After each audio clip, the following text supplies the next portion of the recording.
Nick, did you check your calendar today? Do you know what day it is? What day is it? It's Elimination Day, and Already? we're about to send the first team home from the Munich Major. Can you believe it will be one of our two Rio Grand Finalists? It could be the former champions in FURIA, or it could be what many people thought was APAC's best hope, Yes. the Japanese CAG Osaka. Big surprise for me, and it's not just the fact that FURIA are down 0-2 here for elimination, it's how they got here. They've been awful. They've been terrible. We cast them yesterday, losing our minds thinking this cannot be the FURIA players. It cannot be that same championship level roster.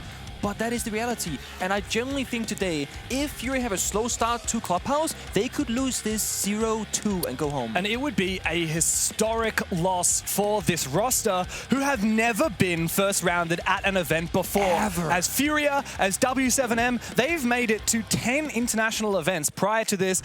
They've won 4 of them, and they've been grand finalists in plenty others. This roster is, without a doubt, the most successful and well-adorned roster in the history of Rainbow Six, and they could be staring down defeat in the Munich Major. They could be staring down elimination. It's CAG that stands in their way as the Japanese team take us to one of both of these teams' favorite maps of Clubhouse. Oh man.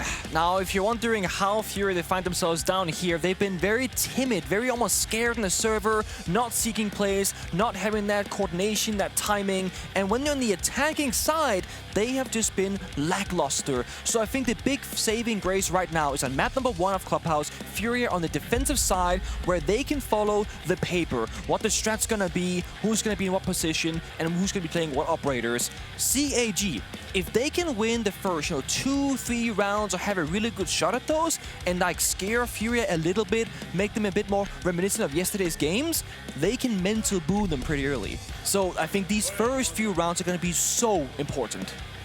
And there's one FURIA player on my mind right now. We talked about him a lot yesterday. He is the Lion from Brazil, KZ, historically one of the best players in the world. Yesterday against Shopify Rebellion on this map of Clubhouse, he went 0-8. That is the only time I can ever remember KZ dropping a donut. Now, if you look holistically at the player stats of this event so far, you know who the 3 worst players in the tournament are? Well, we've got Cons from NIP, forget about that. Then you've got Herds and KZ. It's crazy. The 2 entry fraggers from FURIA, 2 of the most terrifying opponents you could face in the server in Rainbow Six, 2 of the best killing, most lethal operators in the game. They're some of the worst here in Munich at the moment. Something is so very wrong with FURIA. I see them shape up. First round underway. Operator bans are going to be Kaid and Asami from CAG, and Hibana and Capital from the side of FURIA. Now, CAG, if you think about them just like top-down view, aggressive, unpredictable, chaotic APAC team. I mean, they've got Ying Shotgun. They do have the Ying Shotty, right? But that is kind of a thing of the past, but they still got the calculated playstyle. Here it is, calculation with aggression. That's the big thing. They got DD, their technically coach, who's now a player for them, standing in. He has been the brains of the operation, enabling the other 4 players to be more mechanically focused, while DD, still on spawn, by the way, can call the shots. And this has been the reason why we think CAG going into this event would be the best team from APAC. They have really found and solidified their own playstyle. In the first round, they take down Clash, the biggest possible problem of this basement defense. An aggressive hold from FURIA, but they are forced to fall back after losing the Clash. The problem is for FURIA, if they keep on falling back, then it's just going to be a 5 versus 4 execute with operators like that Ying and Grim available for CAG. How hard do these FURIA players fight in the mid-rounds? Because if it gets to that execution phase, there's no question the Japanese are going to storm them. That's the issue with this basement bomb side of Clubhouse. When are you gonna strike them? Main staircase, the hatches, maybe you can fight them on third tunnel if you don't risk it, but it's not a bomb site where typically defenders can really lash out once you surrender their own game, which they surrendered very early on with Philippox dying. Maybe one of the 2 C4s from KC and Hertz, if they can find a pick and even back to a 4v4, they'll be a little bit better off.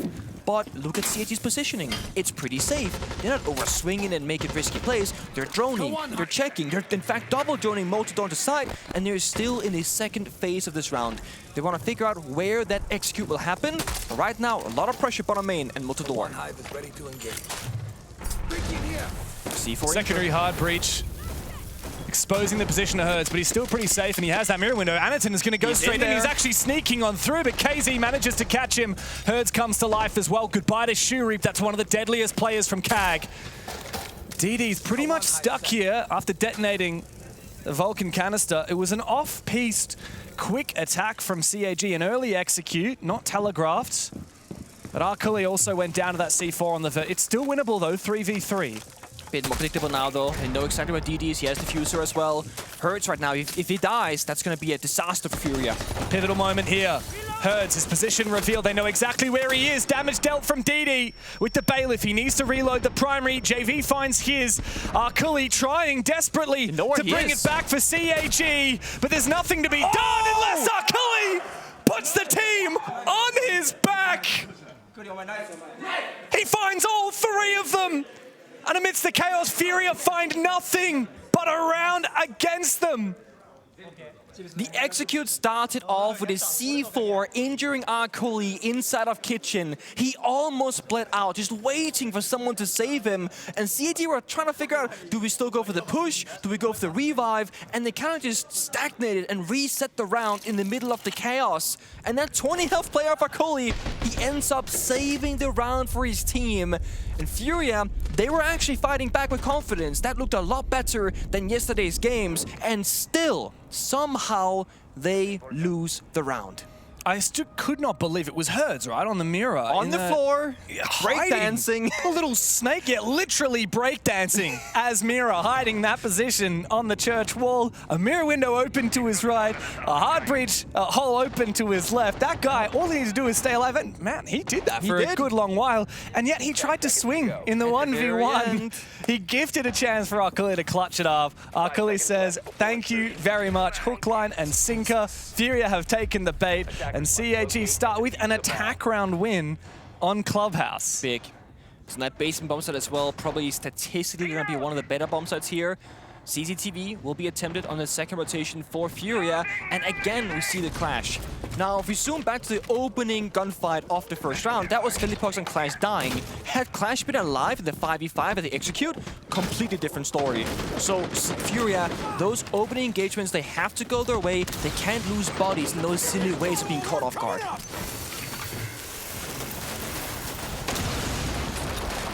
Interesting Banshee there from the Malusi, very close to the breach. I would have thought that'd be pretty easy to clear. Stops a rush, technically. I guess. Slows you down if you were to full send it. Well, if there's any team that you want to make sure doesn't go for a breach rush, I would say it's certainly CAG. CAG's definitely on the list. Yeah. Well, they are one of those teams that they can still turn back to their old ways when they want to and when they need to. That's the magic of this roster. Yes. They become flexible. You said it, like they can play slow and methodical siege, but if they do play whether it's shield crutch, yin crutch, something aggressive, man, they're good. Ooh. Here it goes from Shurip down below at the Deimos. A lot of damage dealt onto Philippox and Chibisu upstairs. This is picture-perfect teamwork from CAG, and Herds is far too late on his flank down below. Does CAG read this, though? If they go back in kitchen or go on a repel or they're droning outside, that's risky. He's completely free. Deimos down. Nade on the Clash took a fair bit of damage as well, but stays alive. And Hertz makes the smart play of dropping down the basement hatch, go back up blue, and join your teammate in the 4v3 by the bomb site. Because the only way to lose now is if you get overwhelmed by site itself. The roam game no longer matters. And Hertz rotated back into lounge, so he's in a position to help the rest of the squad more or less now. CAG actually just going to go in again. DD jumps in right before the Lion scans, and well, JV, he holds down the fort for 2 kills. Cully is pulled off a 1v3 in the first round. It's not going to be 2 in a row, though, that's for sure. Not with Nade on this Clash, staring him down. Trying to sprint past, he will be slowed, and he will be caught off guard by Herds. Back to site in perfect time. A lot more of that we'll need from FURIA. I mean, but it's already looking tons better than yesterday. It's so much better. Again, the active decision-making, them fighting back, going for flanks. FURIA are actually taking control of these rounds, saying, we will win or lose by our own doings. When they were playing up against Shopify Rebellion yesterday, they were just waiting. Like, they're not the ones to make the play. And that cost them. So I think there's been a tough conversation happened, and maybe studying, the VOD of what went wrong, and they say, guys, whatever happens tomorrow, we need to just play our game and not get too caught up in the small moments. CAG, though, this is just the start. And it is 2 rounds now that CAG have gone for that slightly earlier than you expect execute, where like they're prepping for an execute and then someone tries to make a play like 5 seconds before you'd expect that execute to happen. The first round it was, I think it was Anderson on the Ying trying to rush into Church just before the rest of the team went for an execute. DD tried a similar thing there, and I think that FURIA are beginning to read that. They're like, okay, these guys are going to be going a little bit earlier than you'd expect. Maybe the flashbang will come just after the entry, and it means that they're going to get a better read on CAG. The timings are going to be more in their favor, and onus then becomes on CAG to mix up their playstyle. Well, we got a blitz, you know? A lot of teams, when they face CAG, they will ban the Monty, the Blitz, the Blackbeard, the Glass, the Ying, the Capital these days. You can list a lot of operators. Bro has played Ying, Blackbeard, and now Blitz. If the trend continues, we will see the Monty. We would see the Capital if it wasn't banned by FURIA. But yeah, as you said, it's very ballsy if you're playing against CAG and you don't get rid of any shield operators or the Ying. A lot of spread out pressure there from FURIA though. Roaming bottom garage, they have a Scopus out of strip club as well. And what they're doing right now is they say, we're gonna play the full map.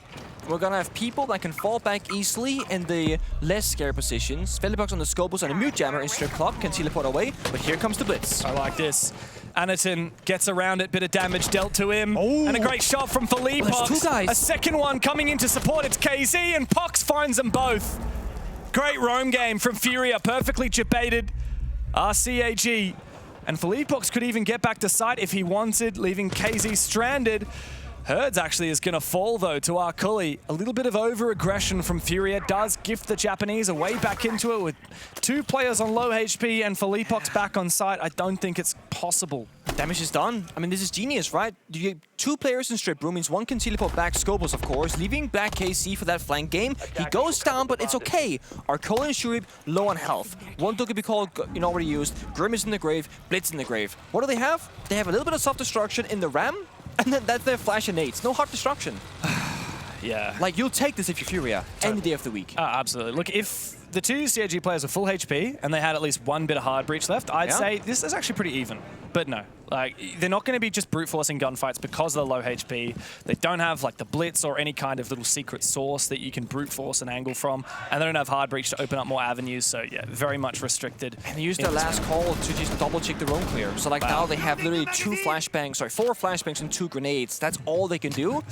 And the issue with Basement Clubhouse is that you ideally want to attack from like 3-4 different areas to really pressure and just find a gap somewhere. You can't afford to do that with 3 attackers alive. You kind of got to funnel into one area now, especially when you have 2 players on 1 HP. They'll die to anything. Barbed wire will kill them. Yeah. Very rarely will you make this call, but we're at the point right now where if FURIA lose this round, it is a throw. There is no way that they lose this round unless if they actively throw it.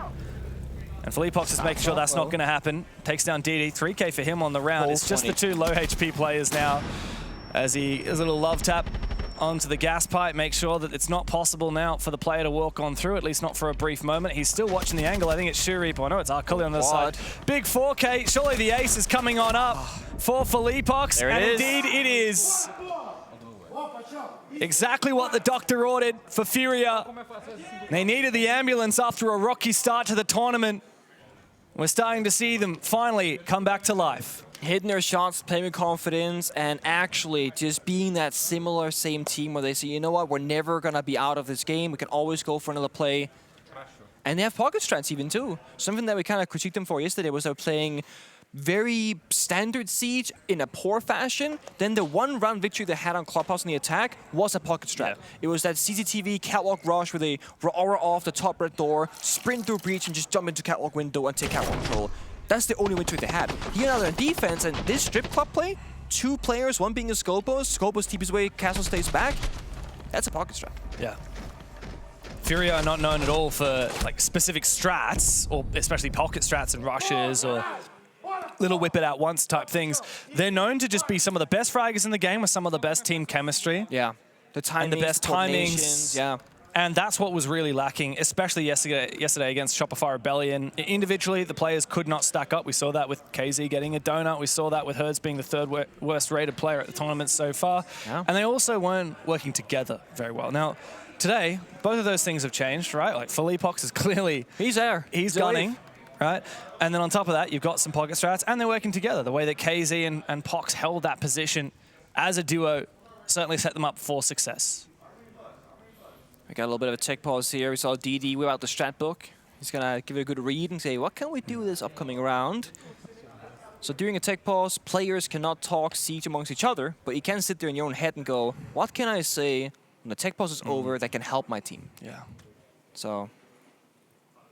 yeah, I think it's interesting, you notice even Arkuli actually moved his mic up because he's like, well, there's nothing to say. I'm not allowed to talk about the game, so I may as well just get rid of the mic for a minute, sit in my own headspace.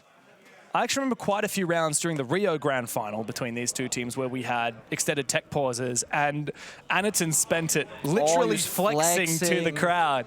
Yeah, I have never seen quads as thick as that man's. They're like tree trunks. They are. And it was spectacular to witness because at the start of that grand finals in Rio, it was, let's say, like a circular-ish arena, right? You have two halves almost. Yeah, people sit on the FURIA side. Yeah, or the but CAG like game side. by game, CAG's fan crowd got bigger and bigger because that's what the show was. FURIA were just winning a final that they're supposed to win. Yeah. CAG were, there it we is, go. they're delivering, right? Dude. They put on the show. Yeah. Oh. Go for it, mate. Come There's on, the give us those tries. I don't recall Anaton like progressively getting buffer and buffer. Just one day he was just huge. Oh, 100%. It was like he's a normal player, nothing other than ordinary. He's a good player, right? And then monster. Dude, because like this guy has been on CAG since the very beginning. I remember casting these guys back in 2018. They actually played at quite a few of the APAC lands before they ever qualified for international events, right? So you would know. So I remember way back in the day, Anaton, big household name. He's always been a shield main. But yeah, I never remember him being that buff until, like you say, one day you open Twitter and then... he's squatting like 300 billion kilograms. Yeah, my phone screen literally cracked when it saw what he benched. He was scared. DD's having a good time too. They're such a vibes-based team. Something about the Japanese squads, they're always vibes-based. Arkuli a little bit more reserved, but I know Shurip as well, known for being one of the loudest players. Always got an interesting, fun hairstyle as well. Every team needs what we call a silent killer. You know, your That's Kenta Arkuli. Raketti, as you say, back in the day. That's Arkuli for this squad. Imagine you have 5 very vocal, you know, IGLs, captain, leadership figures. It's too many chefs in the kitchen. Like, it's too much happening. Yeah, I mean, imagine 5 Canadians on one team. Imagine 5 Fabians on one team. I mean, that wouldn't be a team that would disband very quickly, no? Fabian was clapping back on socials, though, last night. If you guys didn't see it, Adam and Fabian were clapping back. I like it. Oh man, yeah, I love it when we get a bit of a player rivalry. You know, sometimes we get some interesting, you know, funny stories where it's just banter, and then sometimes we get, you know, players that actually would like to murder each other. Well, in game. In game, and then it makes it all the more entertaining. Yeah. I mean, that's, you know, the beauty of esports: history, storylines. Oh yeah. You know, reasons why you should care. Even as a non-fan of a specific team, a good storyline will make you care. I mean, you had your fair share of rivalries as well. Big one comes to mind, Mr. 444 himself. There's Mr. Shaiko. There was the Empire as well. Oh, back yeah. then, you know, the But Russian squad. Would you say you had a single rival? Like, it's not like Joystick or Shepard was your specific rival. No, it's more like the team stuff, like who's the best, right? Like, it was like Penta/EG 2018. Like, who's the best in the world? We had won the Pro League, but they had won the Invitational. Yeah. And that SI18 final was like, who's actually the best one? Yeah, I guess you and Troy had your rivalry for... Yeah, Troy Fabian. But it was, I feel like it was more team versus player versus player. Obviously, then the Shaiko and me story, that was more like individual players, more than a team story. And then there was like the whole Empire upbringing and how consistently good they were in Europe. Because Europe's never had like a ton of top dog teams. It's been like, you know, your Empire, your BDS, yeah, well, your Penta G2. I think it's interesting because BDS, now Falcons, had a very similar upbringing story to Empire. Like, out of nowhere, they weren't a Pro League team, they were a Challenge League team, and then they qualified for SI through the open quals, and then made it really deep at SI. That's what happened for Empire, end of 2018, started 2019, and then went on to be a world-class team. Same thing happened, end of 2019, started 2020, I'm going to say, for BDS? Or was it a year before that? I think it was... Oh, bloody hell, I don't remember exactly. That's a tough one, isn't it? Maybe it was during 2018 into the ago. 2019 SI, that BDS squad went very deep. Yeah. We're back into it. We get to see the third bands come out. It's another Hard Breacher. Oh, okay. No Monty, no Blitz, no Blackbeard, no Ying. I low-key thought Clash was going to get banned away from CAG because it was brought twice, and it's just an annoying operator to deal with. Like, few counts compared to, like, Mirrorwind, right? Get a Kali, get an Ashe. Yeah. But, with that being said, The mirrors, I don't know. They're stuck in the same spot. You know where they're gonna be, and they suck. Clash is kind of movable obstacle, if you will. I feel like the good thing about playing against the mirror is before the round starts, you can pretty much know where those mirrors are going to be and talk about your counters. Whereas with a Clash, you can be like, oh, let's bring a Kali, Zofia, Nomad, Thatcher, EMPs, Flash, whatever we're going to bring to counter the Clash. It doesn't actually mean that you've got a plan for how you're going to deal with it. No, just the tools. She could be roaming in lounge. She could be on site. She could be anywhere, right? You have to then play a lot more with a lot more agility. Yeah. 5 seconds left. To pivot. How many LinkedIn terms can we get into a single cast? Circle back? Circle back to it, yeah. Yep. No, it's funny because when you play, I mean, even in ranked, right? Let's say you spot a Frost in Perfect. You go, guys have a Frost. You're not gonna see a Frost until like 2 minutes later. And you forget sometimes that you said, guys, they have a Frost. And it's one of those things where it's important to say what you see, but it's important to say it again and reiterate when it becomes more relevant. I guess sound covering. Yeah, sound cover for the I was like, what are we doing here? Chibisu has a real just like fascination with that one brick.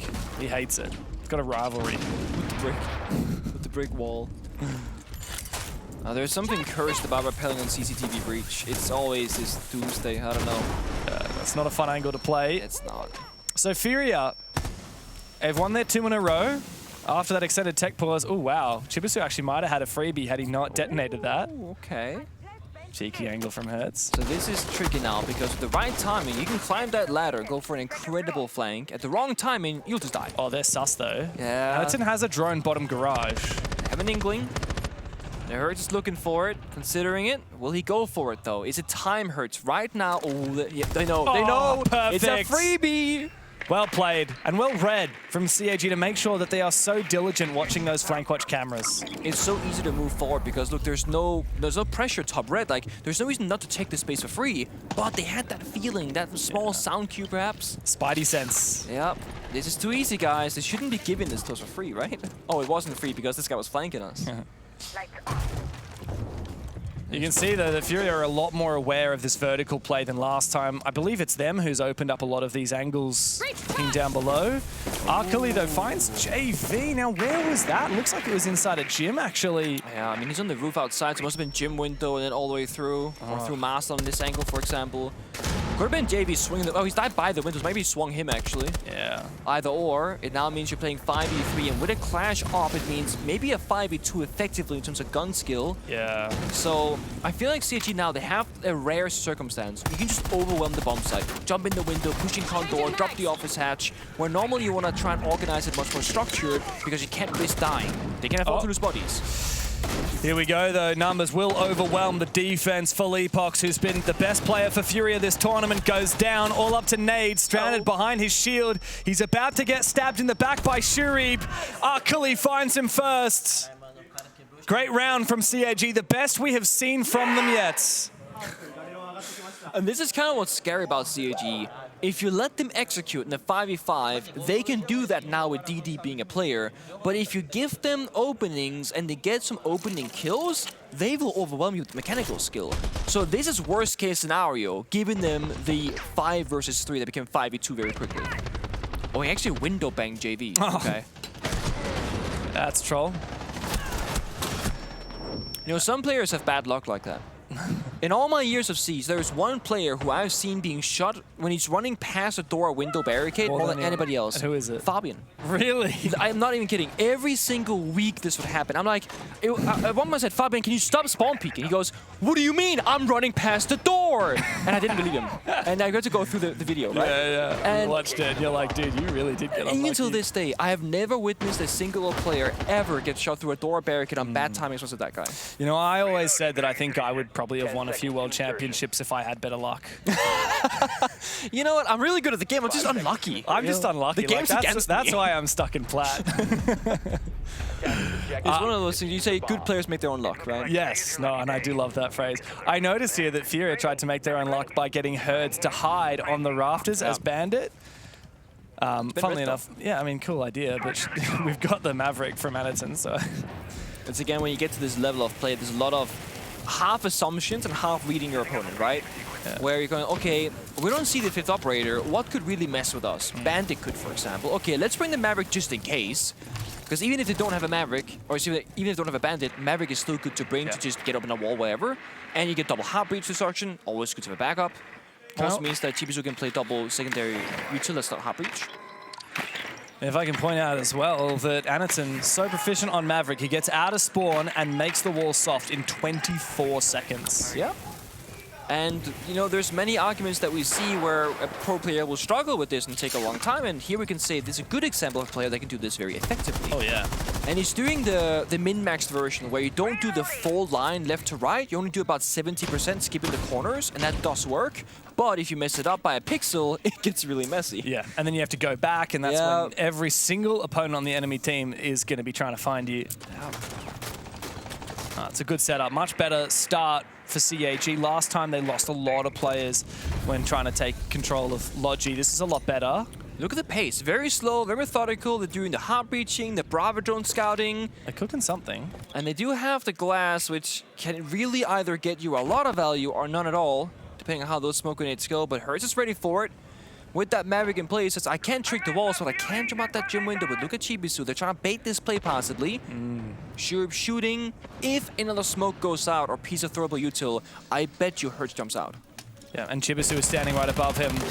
He should be a dead man if that happens. He has 2 smokes to try and enable a push for CAG, but I think it might just be a bait. No, it's not! Oh, the timing. FURIA have actually baited them, but Shurip does spin around inside the smoke and take the kill with that. It's an advantage for CAG, but Felipox on the bomb site is doing everything he can to make things right for FURIA. It's just him against Shurip and DD. Shurip uses another smoke as DD looks to force that plant down, gets off it. And pre-fires on the Shurip, down on the floor. DD, the coach, must clutch up, but no! Felipox continues his reign of terror. He has been the one shining light for FURIA so far this tournament, and he gives them another round. I'm not sure if that's just chaos in the server or a bit of miscommunication, but Glass basically throws a smoke grenade in the window of server and can play from outside with full cover on the protection, but jumps in, making that sound cue. That's where the pre-fire comes through from FURIA and the injure and later kill confirm the Glass player. Hertz also did not jump out immediately. He heard Chibisu up above, waited for him to drop, gets that first kill, then jumps out. These small min-max situations really gave FURIA that round. So calm and stalwart is Felipox in that Second moment. round for him as well. The ace on the scope post and basement roam, and now the clutch. 3K 1v2 clutch for Felipox. An ace prior. He is the top-rated player from FURIA this tournament as well. I mean, in the game against Shopify Rebellion on this map, he was the only player that went positive. Oh. He managed to get a 78% KOST rating in that game, despite losing 7-2. He also got another clutch in that match as well. Yeah. Well, he's been solid. And, you know, in this game, we're still a little bit looking towards JV. I feel like we haven't mentioned his name all that much. Well, we did see him. He carried FURIA in their first match against I mean, like this D+. He's been okay this event, but he was a monster in Stage 2 domestically. Like, absolutely unreal performance. 119 EPS. As was Shurip, actually. Shurip one-upped him. 120 EPS for him during Stage 2. But then again, one team plays in APAC, one plays in Brazil, right? Take your pick. Who's better? That's all I'm saying. CAG have to play a Brazilian team. Okay, fair, yeah. They're playing D+ Skia back there, yeah. I mean, what we have one team from APAC on the verge of elimination today and 2 from Brazil. What does that tell you? Well, it's actually EU is the only region without a team facing elimination. We warned you that was going to be the case. Okay, here we go. The Dane pipes up. Imedi has European, player coaching staff as well. You know. Yeah, oh sure. He was doing great. DD's doing great, despite the fact that he's actually not a player, but a coach that became a player. Dude, look at him go. He's going. He's sending it. He is good for a second. Arculate with the push as well. And they're on site. I love this from CAG. Is it just free? This is very pacey, and now Felipox, who's been the only one doing anything for FURIA, has to make his way back to site while the diffuser's playing. It's literally a 1v5. Like, brother, you've aced up, you've 1v3'd. This is not happening. The cutoff is looking easy for Shuri. That C4 does not go nearly far enough. A flashbang is perfect. Shuri is just toying with him, isn't he? Pox will find him, looking for another one. Kuli outside. He's got the watch.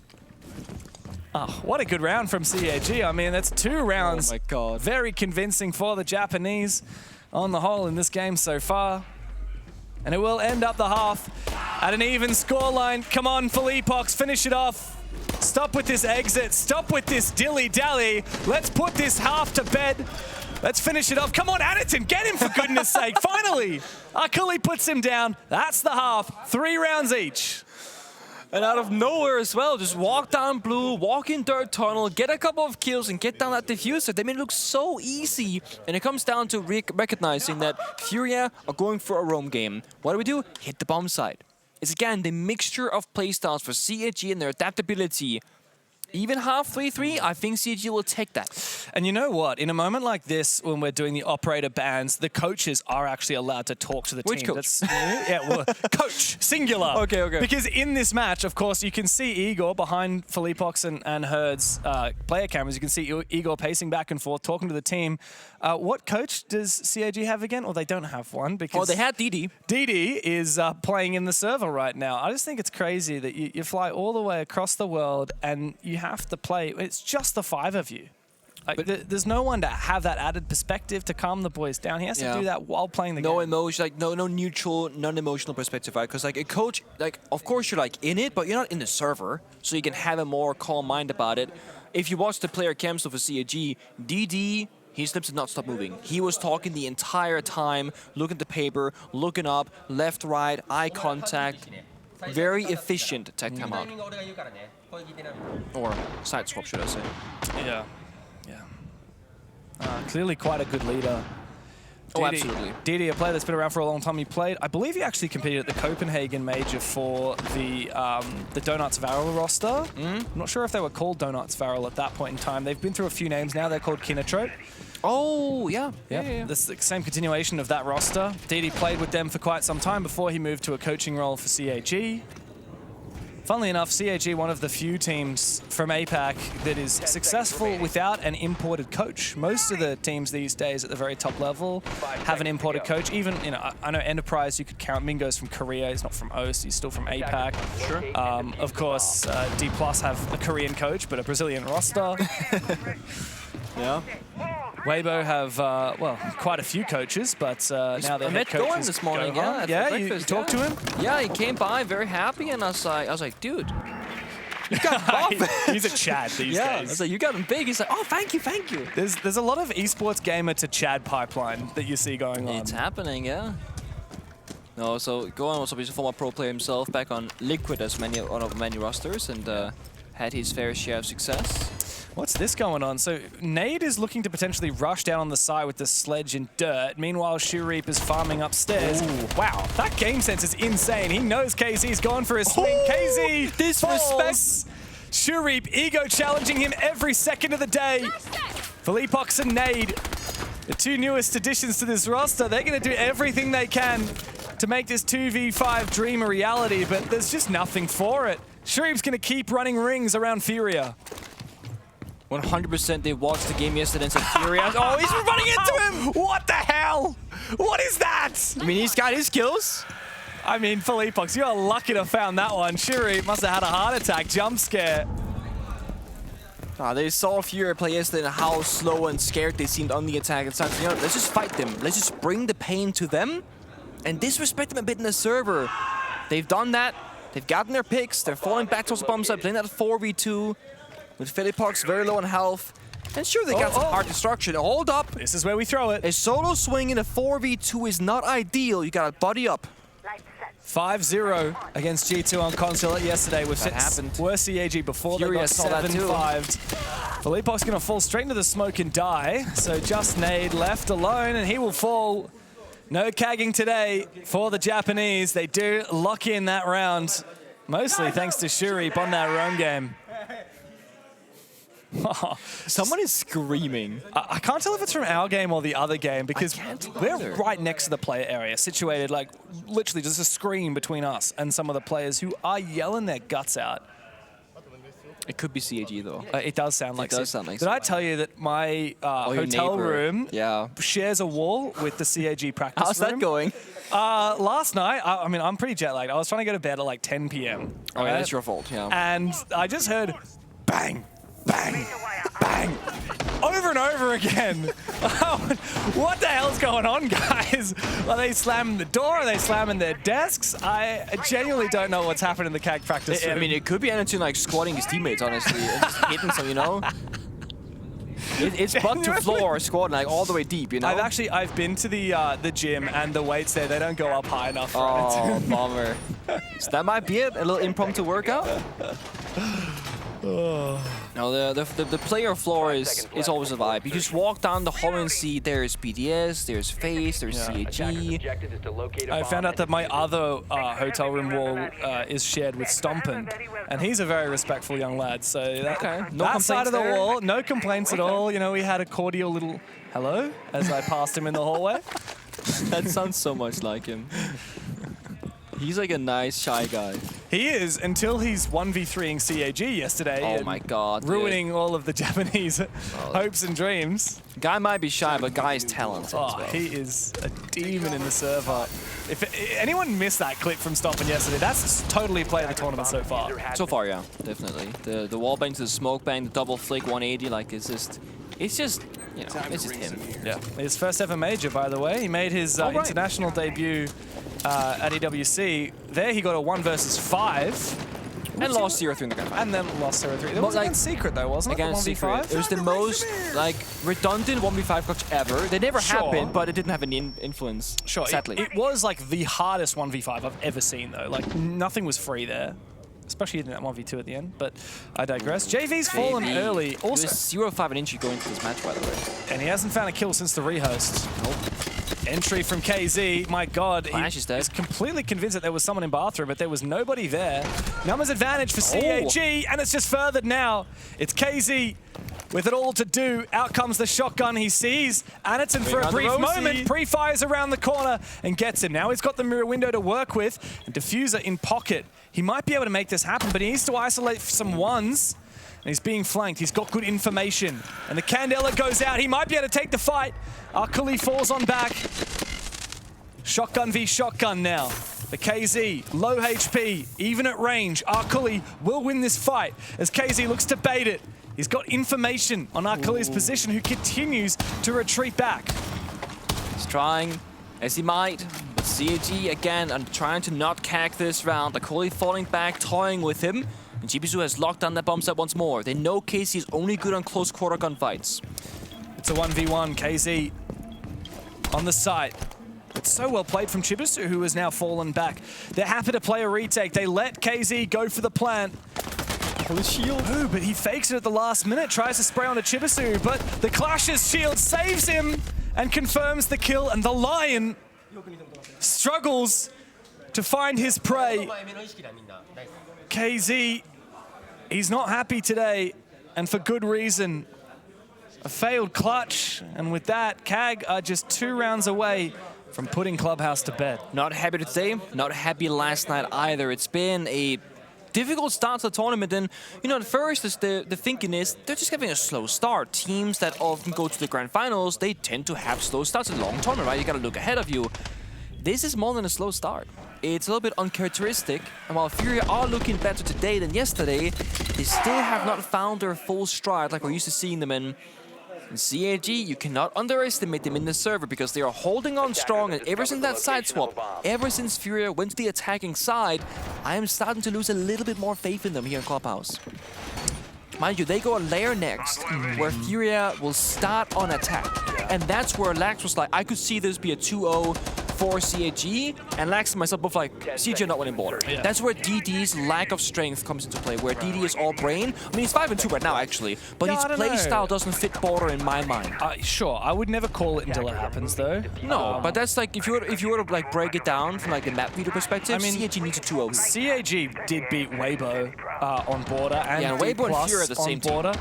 Dude, have you seen FURIA this event? Well, Weibo are 2-1, and FURIA are 0-2. All right. Okay, so if D+ beat FURIA, and CAG Okay, beat and D+. CAG beat D+, then I guess that means he's just the GOAT. Yeah. You know? Yeah, no, that's it. Point taken. But look, just to really rag on KZ again. Okay, let's do one last time. I'm sorry. So he's got 3 kills in total in this game, which means he's got 12 kills in the tournament so far. 12 kills to 32 deaths. Oh boy. 12 and 32. And now again, I want to reiterate, if you're the IGL, if you're a support player, if you're whatever, if you're the rookie, whatever, this is one of the best players in the goddamn world who's never dropped these stats in his career since we've known him. Oh man, and JV, who has been... From this angle, from top catwalk on a pixel. Talk about unlucky. Speaking of Maverick and having a hard time, right? Poor guy, JV still has not found a kill since that rehose. Did you hear Shure when he got the kill? He went, woo!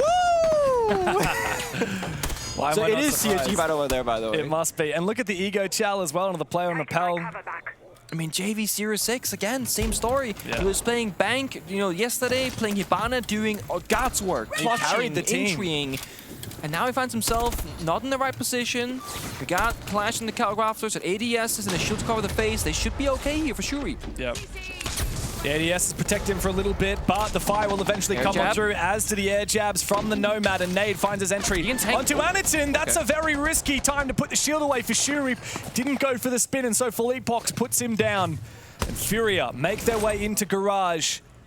It's low-key losable now. I mean, they also lost a player before that, bottom Garage. Anitin swung out, trying to help his teammate. Breach opened up. Late round plant denial is good though with DD and Kully's C4. So if you're FURIA, you do not go for default plant. Use those Deimos trackers. Use the last bit of intel that you have. Try and go for a kill. Push deep. You cannot go for defaults. Good trying. 45 seconds. I could have taken a bit of damage on that drone hole. They know they're on the bombs that repel. Herds finds CP2 again, opening up that pick. Oh, this is it though, the flank from behind, but Herds overswings and gets put down. It's all DD up against the world. He finds 2, needs more, but the Lord will not save him. FURIA find a 3rd round. 1 round at a time. They will need to bring this back and steal the map back off of CAG. Great aggression there from FURIA, not waiting any longer than needed, getting that final drone, Deimos tracker, 3-2-1, flank construction, jump in server window, and push catwalk rafters.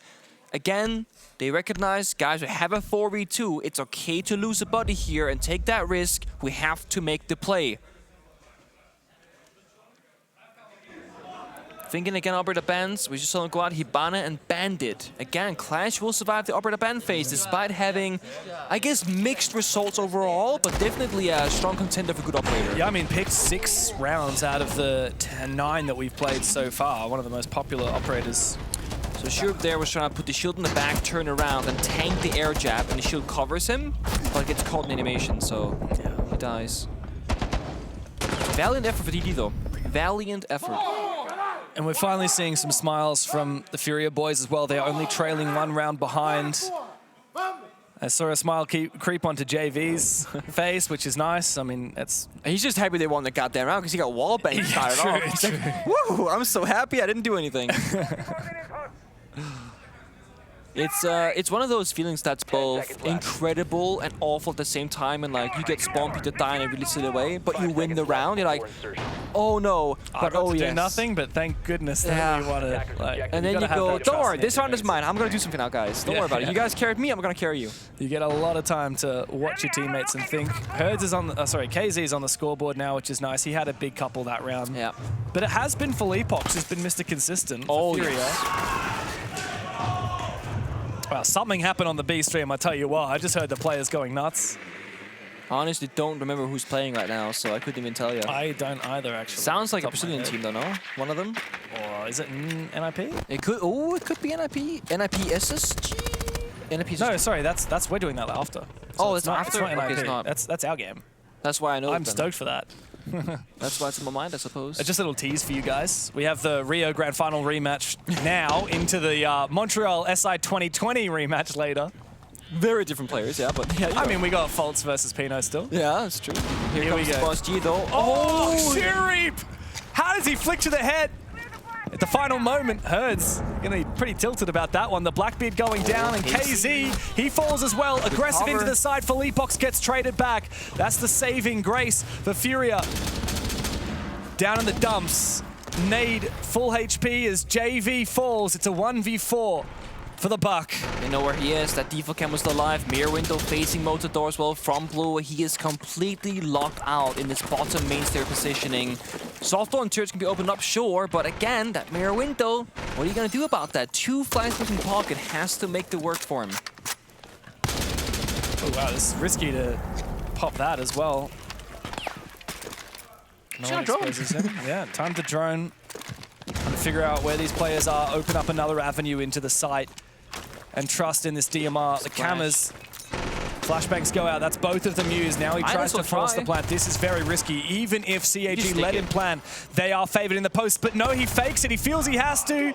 Up against the mirror window, it's an easy kill for Kuli. DD very happy that CAG find themselves on map point. So it's actually FURIA that is taking all of these moments to happen around. They are pushing, they're going off pace, they're pushing side, making these things happen. And I really like it, because we need to see them have this, but they're going to call a tag timeout at the very end, possibly, of the first map. De preparação pra gente ter mais informação. Leva teu drone até a suíte lá, Pox, pra gente ter mais intel, saber o que tá acontecendo. A gente colocar, tipo, também drone lá no bombeiro, pra ver se a gente vai querer forçar ali. Shield tá passando open, a gente pode usar o Black ali pra jogar pelo rato, que eu acho que vai funcionar legal, tá bom?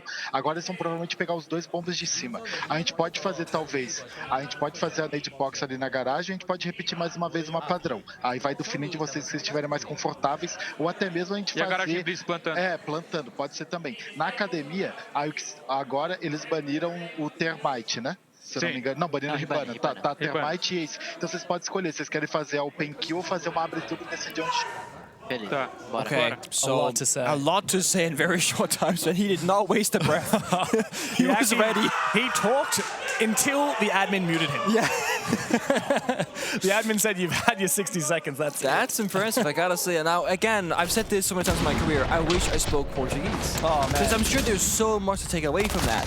From a team like FURIA, I ain't got a clue what was said. But you can feel the intensity. I can only imagine what the contrast would have been like on the CAG side. Just another round, DD telling the team what he thinks and probably maybe talking about what they're planning on having for dinner later. Any good sushi in Berlin? Oh, Munich, sorry. I could see them having, like, banter, you know, like really like serious, okay, memes. 100%. Definitely. 2 map points now for CAG, but they have fumbled worse than this. We've seen it time and time again. The team most infamous in the world for cagging rounds. I think, like, what to expect here, just like off the vibe check for me, is that FURIA need to stop doing the off-pace plays and go to defaults. Honestly, do CAG the have step 1. The fast they have, and they're ready for it.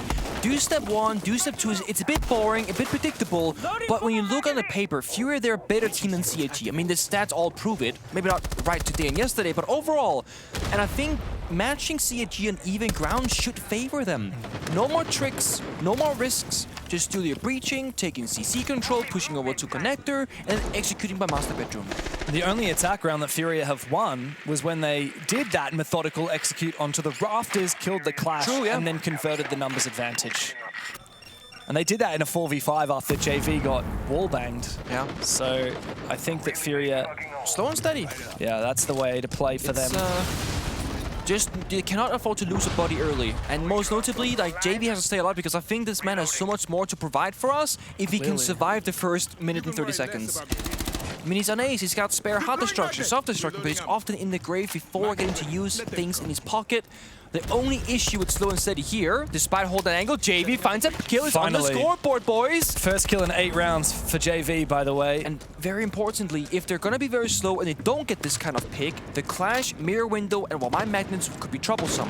By getting this kill early, you have numbers advantage, you buy a bit of time on the clock, and you get that confidence boost. Oh, wow. Beautiful pre-fire from JV92. And conversion from Herds as well. The round is surely done here. Anaton, oh, he gets pre-fired out of this universe. JV's had a big 3 to finally breathe some life back into his match. Anaton 1v4. Good luck, son. You're going to need it. It's not going to happen. JV a 4K. What a way to re-enter the server. It's like he never left. That one round. And a good conversion. Igor absolutely pumped. He takes his tactical timeout straight away. FURIA have their best round that they've had all day long, arguably all tournament long. Yeah. One more, and they'll push us into OT. And I think for them right now, for FURIA, it's just going to be the same. Again, nice and steady. Step 1, 2, 3, and don't play into the mini games that CAG are so good at. Don't create chaos, create structure. This, holding an ankle for a good 20 seconds, eventually somebody might just push, you get that freebie, and then you can afford to re-aggress because you got that big lead.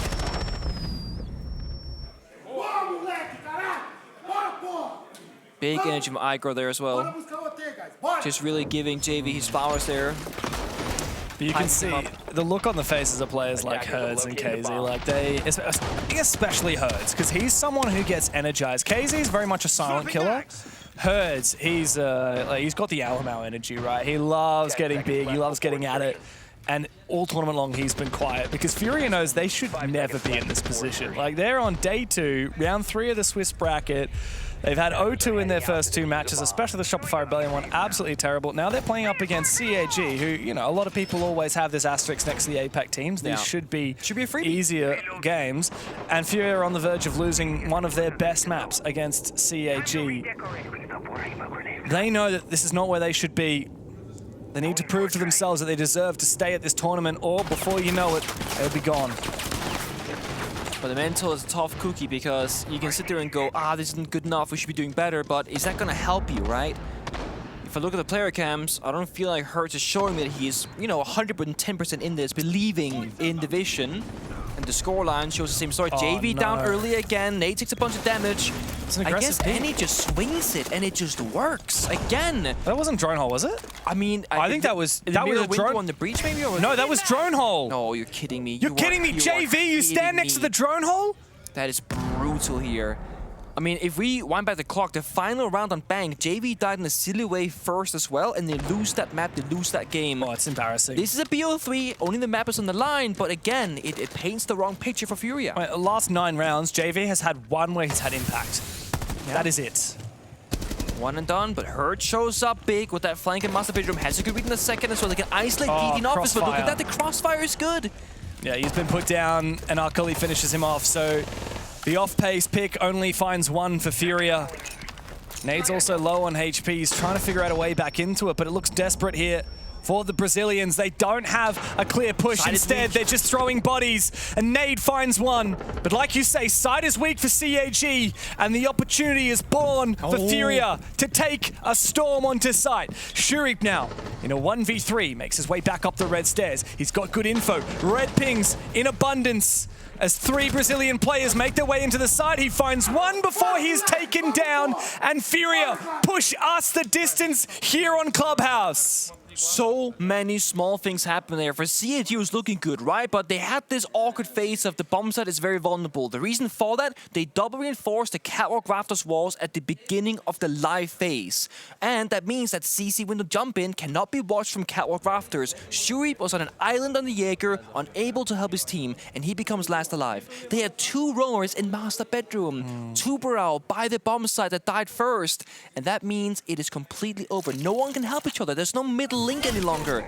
So it starts off well, you see it here, drone hole kill onto JV, Nate takes some damage elsewhere, and Hertz turns it up. Knows his player in office, 1 person flank main stairs, and this right here, this kill, this opens up the entire round for FURIA. I think you make a great point about that reinforcement on the catwalk rafters into sight. That innovation is kind of recent, and it only happens when you know that the opponent is going for a garage take. Yes. Because eventually you're going to lose garage. Even if you have a player in there, you're eventually going to lose it. That's it. And then if you're in a 4v4, 3v3, even if you're at a numbers disadvantage, when that's reinforced, it's just another thing for the attackers to do. They'll funnel into the window instead. Yeah.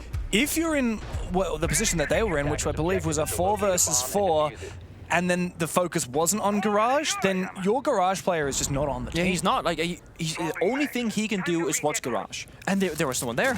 So what do? You gotta jump down now, go back up the red stairs where we saw at the end, and then lose the round. So risky from CAG, but also a good read from FURIA to ignore garage in that moment. It certainly is. And despite some small mistakes, JV dying early, like we keep saying, they do end up still fighting back. You cannot fully count them out despite the shakiness that happens in some of these rounds. The 6-6 sides stay the same. CAG on defense, FURIA on the attack. JV looking to make his entry into Otakuzu, that's self-destruction. And he's got a teammate to help him this time of Hertz. So it's time to work on this roam clear before we focus up on the basement. If I'm not wrong, we don't have a lot of roam. There's nobody on the top floor right now. We have Chibisu in garage, actually in blue. Shurip down in strip though. He's trying to make a play. He's kind of rotated to pool table actually, so he's back in bar very quickly. Must have an impact. Yeah. So, but he's gonna min-max the position. He's still in bar, hasn't fallen back, and they're thinking, where is this guy? Oh, they see the rotate, now they recognize. Oh, this is gonna be a freebie. Come on. This should be it. It's exactly what JV needs, the chance to open up onto Shuri, but he's just around the corner inside of bar. This is risky, James. If Shuri gets the kill here, big for CAG. If he can come back. He knows. He knows. That's Critical JV. kill. Setting up first die, first to get a kill almost every single round. Seems to be the case, yeah. This is a JV impact round, thankfully. And he's going to get that moto hatch open before too long as well. Now, come that final push. We've got Felipox on the Ying with the shotgun. We've got KZ on the Capitao with the fire. We've got opportunities for FURIA to go for an explosive execute come that end of round. And they got that opening pick. That's going to be so vital. Again, they can overwhelm CAG. There are like 5 different avenues in towards the bomb site. Hatch drop, staircase, etc. CAG cannot watch every single one of them. There will be a gap somewhere for one player of FURIA to exploit if they want to. And they have, I would say, decent amount of time. Yes, they gotta be quick to the punch, but they have enough to get set up, do a little quick countdown, 3, 2, 1, and work together. But timing is everything. If somebody pushes too early and dies before they execute, that means CAG have less angles to worry about. And there's an off-piste angle here from Arkuli inside a church. Oh yeah, and jukebox. He's gonna see the drop. He's gonna find the kill as well, JV. Straight into Arkuli's waiting arms. Hello. Everybody from FURIA into the meat grinder. The Felipox with 1 and a second as well. Double digits for the Ying. He's stuck in dirt. As a shotgun comes out, Anaton is gone. Didi is taken out. And FURIA climb their way, tooth and nail, piece by piece, onto map point. Too many attackers were alive. A gap was gonna happen. It was Felipox on kitchen hatch, no less. Flash, flash, drop down, and with one of the worst guns in the game, the Reaper, the new secondary SMG that's been added to mob raiders, finds 2 kills in quick succession. KC sprinted straight into Chibizu's arms and just died. But this right here, again, one player opening things up, and DD fell for the dirt trap. We see so commonly a smoke operator play inside a dirt tunnel, and you are so limited on what you can smoke and what you can do. Because Kitchen Hatch watches you, and they had a Goyo fire or a Captain Fire blocking him out as well. I think that must have been the Capitao from KZ that triggered that fire. I believe so. So beautiful there from FURIA. And now they're finally where they want to be. After we've seen 2 map point opportunities for CAG, they fumbled. FURIA now have 1 of their own, and it does change the narrative a little bit here. I mean, if FURIA win Clubhouse after looking bad and then making the comeback, we're going to have so much more confidence in them on there. 100%.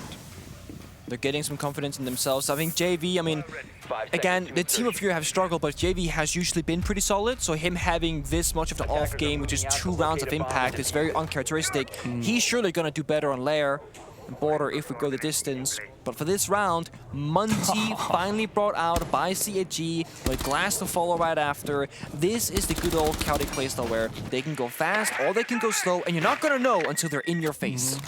It takes them 14 rounds, but eventually Anderson gets onto that Monty. It did take a little bit. I mean, the most obvious choice here is just a catwalk clear. That's going to be like this most simple straight arrow shot they have. Yeah, and the Capitao's banned, so you need something like that Monty to get it done. Interestingly enough, it's actually JV and Warden playing catwalk rafters. It's almost like they've read into the glass. Yeah. Or the blitz, if that was going to be the case.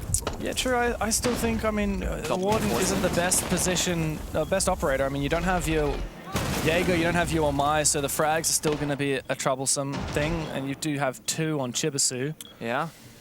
And then again, you know, they double reinforce towards the Cal Rafters. They're saying, JV, you're on an island. Go trade 1-for-1, it'll be fine. But Herds open things up first, takes down the glass. That's massive. It's the aggressive position from Herds because no one's opened the AC window behind him. He's allowed to play on the chassis. He's allowed to play on the server rack. I mean, they know he's there. I mean, surely somebody... Okay, DD. Bites off a little bit more than he can chew, does Herds. Nade's trying to scout for information, but he has to be careful not to expose himself too deeply. JV, double reinforcement on Garage, so he is all alone. And CAG look to focus up their attention onto his position. It's going to be awkward. It could just be like Monty ADSing and they push him together, that kind of thing. The C4 goes out early, can get shot by Anderton's teammates from the garage store. I think it's visible. But the Goyo Fire has also been seen, so Anderton has to play this kind of safely. It gets popped for 20 seconds. Chibis has got nades, but the timing from JV! Anderton trades him on out. But that is worthwhile from JV on the defense. No hard destruction. This wall on Cal Raptors is not going to be opened up. So they can give Monty Diffuser and jump in the catwalk window or walk in the breach, but there's going to be no coverage from catwalk itself. So they're playing CC window Akoli, they're playing DD on the main breach, Monty has to jump on in. 3 toxic babes, 40 seconds. This is anybody's round, but FURIA cannot afford to make a mistake. If player runs past and DD misses this shot, I mean, that could be the round done, the plant denied. Anderton takes a hell of a lot of damage. He's getting destroyed by that clash. His shield exposed. Could you plant here and just risk it all? There's no way. Nope. There's absolutely no way. Choked out by this smoke. CAG, again, had such an advantage in the round. They had such an advantage in the map. But we are gagging for a cagging. And FURIA steal the map from the Japanese. Finally, a moment of life from the Brazilian top dogs as they get their revenge against CAG. It's one map in the series. Job's not done yet. But they start to stave off elimination. They start to make their way back into the Munich Major. We talk about the KCs, the Herds, the JVs. How about Philippox, the captain of the IGL, saving his team? Philippox has been phenomenal throughout this entire tournament, and FURIA, they just start to show signs that they might be able to bring this back. We'll be back after the break for map 2.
what a result from FURIA on this first map. CAG's map pick as well. That was Clubhouse. It was supposed to go in the way of CAG, and we thought it was, again, a situation where CAG ended up winning the first few rounds, and they look so good. It slips away, but let's talk about it in two halves, though. That first half from CAG, we saw some explosive takes, a lot of passion and energy from them. Yeah, I thought that the adaptation that they brought to the game was something that we were not expecting. That slow game that CAG is able to play, but then look at this explosive aggression when it comes to the execution. Here, 3 smoke grenades abused, the glass being abused. It's the CAG that we know, but also ingrained into a more default play style. Yes, they can play aggressive, but they do it all together, and they do it at the right time. They end up losing that round, but to me that was fine. I think the signs that we saw here was very impressive. And then this round is super interesting as well. I think this is a great round of understanding their opponent and reading into it, because what they understood is that FURIA was doing a light roam, and they were going to take full advantage here and go for a fast take, going through dirt, going through blue, and being able to shut down the players trying to get back into sight. So it really is showing that CAG is coming here, watching their opponent, understanding where they can excel and thrive in, but also at the same time, their over-aggressiveness is also their Achilles heel. And that's the big problem, right? It starts well. They gain the advantage. And a third game in a row, when they're on match point, they cannot close it off. And it's always the same issue. You said it as well. They try to do too much. Yes. They overpick. They give back man advantage. And because of that, they keep on losing. And at so many rounds that they lose in man advantage situation, once again, cost them another match. And if they go out because of this, they're going to be, once again, so disappointed because they were in the lead every single time in every single match. Yeah. Yeah, it's so sad, and especially for their fans as well. Seeing them get to the match point, you're like, let's go! And then you probably think to yourself, here we go again. It's just happening over and over again. And I think when we're looking at the side of FURIA, of course, they won this matchup, right? It was individual prowess that stood out to us. Not necessarily from the players that we usually expected to. No JV92, no Hurts, no KZ, but Felipox was popping off today. Yes, I mean, Felipox was quite literally leading by example here. Again, you know, we've highlighted so many IGLs so far throughout the major, and it's only been the second day, but Felipox stepping up massive here, getting a big quad kill that ends up turning into an ace here. Prior to this, he ends up getting that 4K. I mean, again, Felipox time and time again, coming alive, showing up for the team when they need him most. But this is where we've highlighted FURIA time and time again, is in moments like these where we see players step up, thrive, speak into that individual prowess. Again, another round coming here out of Felipox. I mean, it's just a highlight package coming from Felipox, but it's not something that you want to solely rely on, because as you get deeper and deeper into the tournament, everyone needs to be stepping it up. Yes, it is good to have players like these, moments like these that are keeping you in the fight, keeping you still in it, but it's not things that you solely want to put all your effort into. Yeah, and you see that at the bottom of the screen. It keeps on happening. On one side, we've got the IGL that is performing. On the other side, you've got JV. JV that was the guy that was carrying FURIA the entire stage in SAL, that is now dropping the ball, and that's why the IGL has to pick it up. And if you look at Felipox, I know those clips, he saved 4 rounds. 4 rounds by himself. 1 ace, 3 double kills in the most important moments. He cannot, he cannot keep getting away with it. It's always the same situation. It's incredible. And I mean, if that's just him really stepping it up wide, I'm just scared for the CAG players to see what happens on the second map if the rest of FURIA decide to show up, just like Felipox did in this one. But you see the players are back in the room. That means we're going to take a bit of a break before we light you up with the second map, Lair.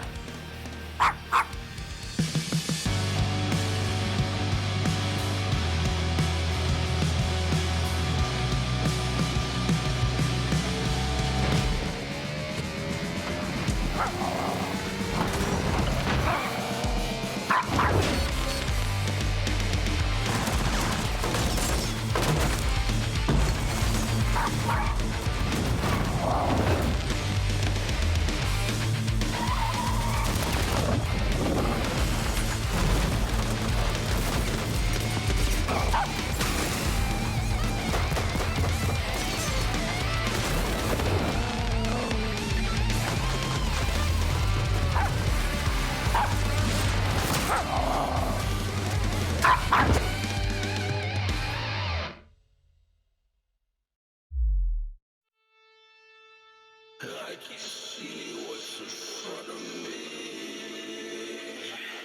I can no longer feel a thing. I can see what's in front of me.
We're just about to get into the second map of our series here between FURIA and CAG. And CAG find themselves on the elimination point for this series. If they lose this next map, they are going home.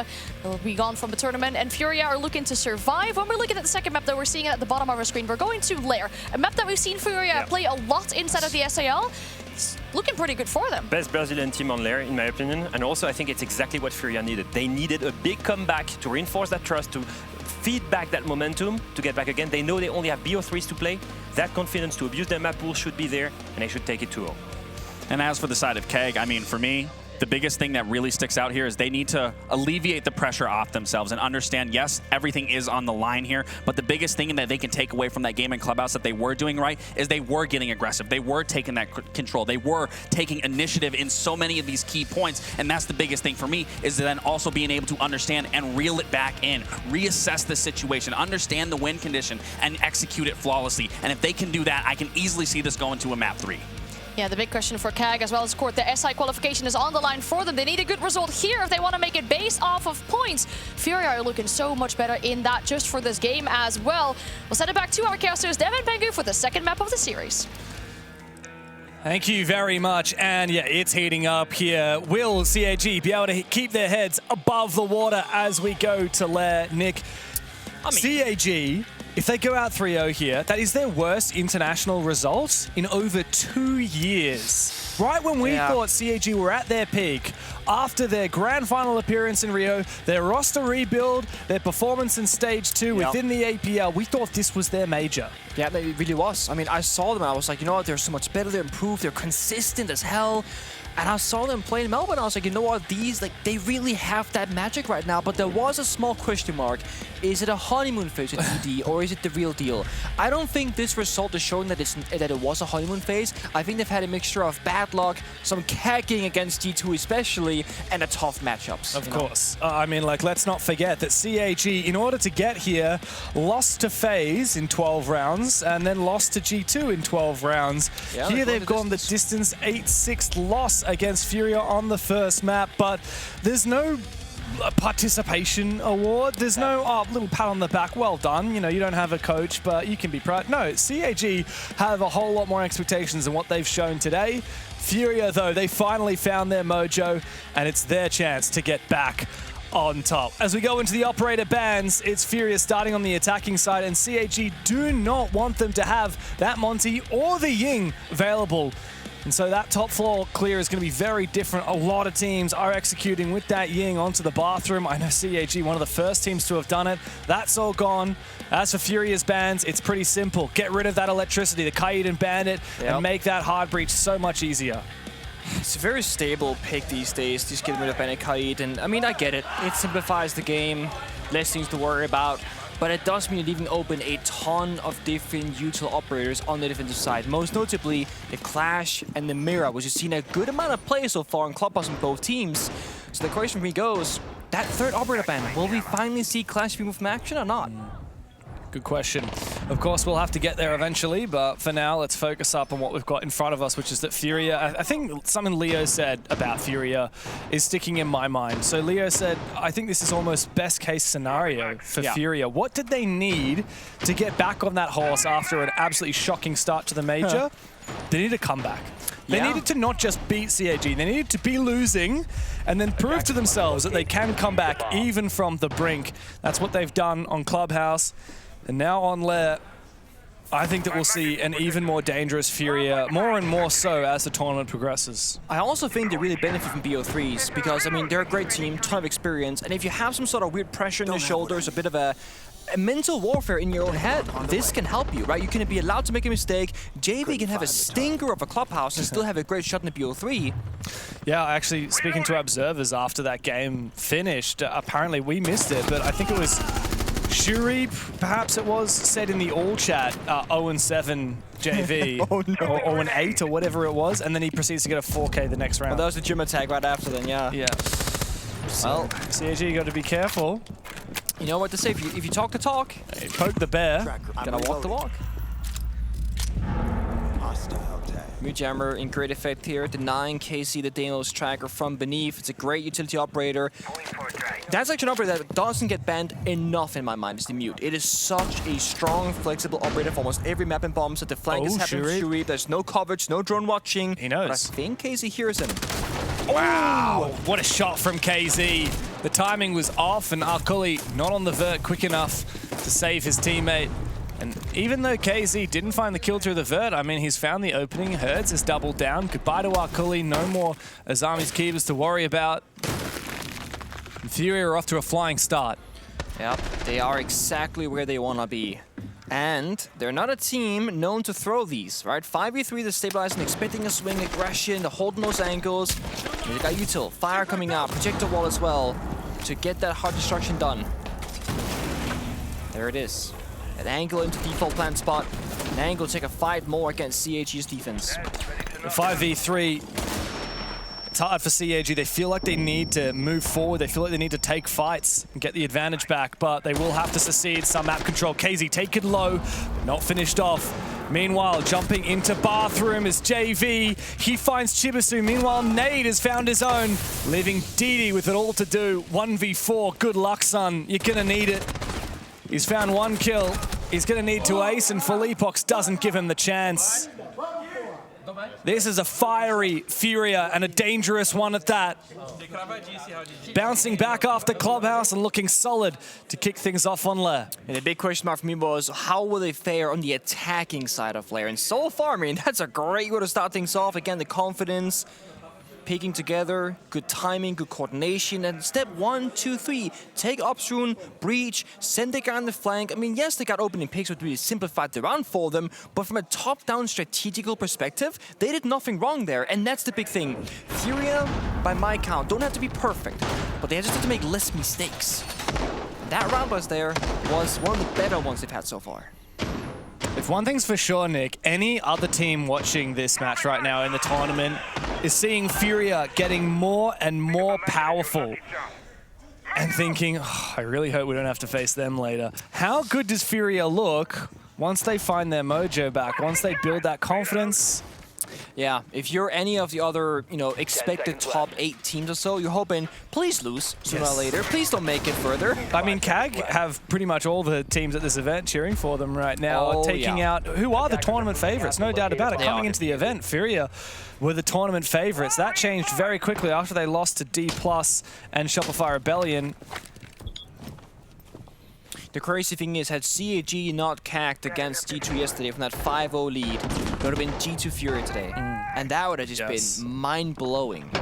Oh, JV obliterated. Well played from Shuri. Very aggressive. Well read. Good audio as well from CAG. JV was the first victim in a lot of those rounds on Clubhouse, and yet FURIA still got it across the line. He's got bad luck, that's for damn sure. Always finds himself in the wrong spot. I mean, he wants to do the good job, right? I'm Sledge, I'm gonna break the castle barricade, oh, I'm dead. It's all like, on Clubhouse, I'm a hard breacher, I'm gonna breach the wall, oh, I'm dead. I'm a Maverick, I'm gonna Maverick the wall, I'm dead. Shuri is just on fire. On Clubhouse, here as well, on Lair. The window, castled once more. At this point, 5v3, this is where you stop taking your 1v1s and swinging aggressively. I mean, Shuri can hold this position for a little bit, but he should eventually fall back. Same with Shuri. Don't overstay your welcome and give the advantage back to FURIA. Now, if only you had a third castle barricade for that window. That could really do something. But I think you're a little bit right here. I feel like they are overstaying their weapons just a little bit, but here comes the call. Fall on back, force out that caps of fire as well. They have min-maxed this position accidentally, and still watching that window jump in. Good flash. Shuri continues to fall back. And CAG consolidate their advantage. Forfeiting that additional map control, giving up some ground to FURIA, saying, go on, take it. We'll fortify on the site. Actually, no roamers as well. So CAG are completely boxed in. And they gotta make the first play. I think the glass with the one smoke in pocket, together with Nate's capital smokes, can really make that magic happen. But actually, Casey strikes first into DD. Smoke from action. One mere window already dealt with. This is completely winnable, this is how it happens. Falling apart. This is how it happens. There's plenty of time left on the clock. You got the crossfires, guys. They're getting antsy, aren't they? KZ has been allowed to afford 3 kills through this doorway.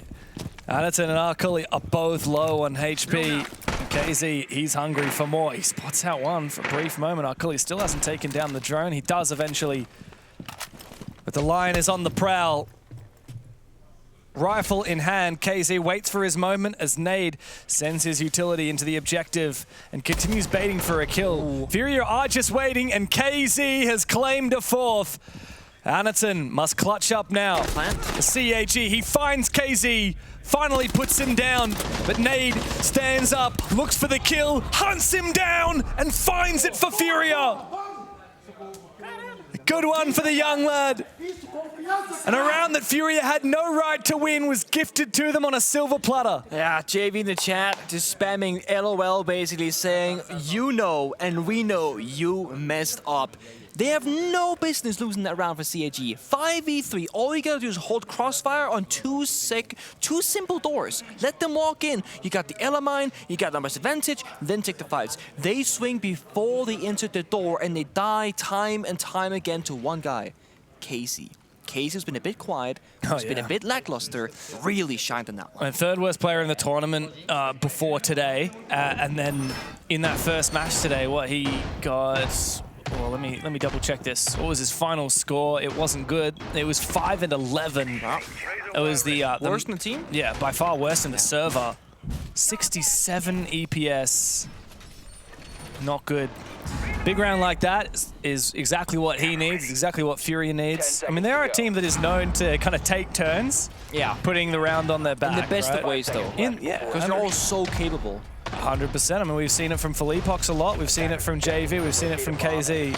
Even Nade coming through in that 1v1, a player that I feel like we talk about a little bit less often because he's not the hard support like Felipox is a lot of the time. He's not one of the core entries. He sits in this middle ground. He's like the middle sibling that doesn't get as much of the spotlight. I'm reloading. I mean, it's one of those games where if all things go well, Nade and Felipox shouldn't be mentioned all that often. When things start to slip and slide, that's when we gotta say, like on Clubhouse, Felipox, because other players were not up to that level. And that's when they take over. That stable backbone, the structure. It's gonna be your two players in Nade and Felipox. Right now, it's Hertz actually on the Thermite though, doing the hard destruction duties, as Felipox on Nomad and Sniff of Flank Watch or some Clash counter perhaps. There is no Clash, we know that, but we might not have found all 5 defenders in the drone phase. Tertiary side for CAG, they're just going through the motions. That they are. Often it relies on that hold up above. Anderton's one of those players, he's got that boss G, but it looks like FURIA doing something a little bit unusual. Sneaking in from behind is Hertz. He actually gets wallbanged. It's a completely wallbang fight between the two of them. I don't think Akuli will be aware that he's taken down Hertz, but KZ all the way from outside the breach will refrag. And after FURIA found that initial kill onto Shuri, but it does leave the Japanese in dire straits. Hertz might be revivable at some point as well. Oh, they're gonna hear him now probably.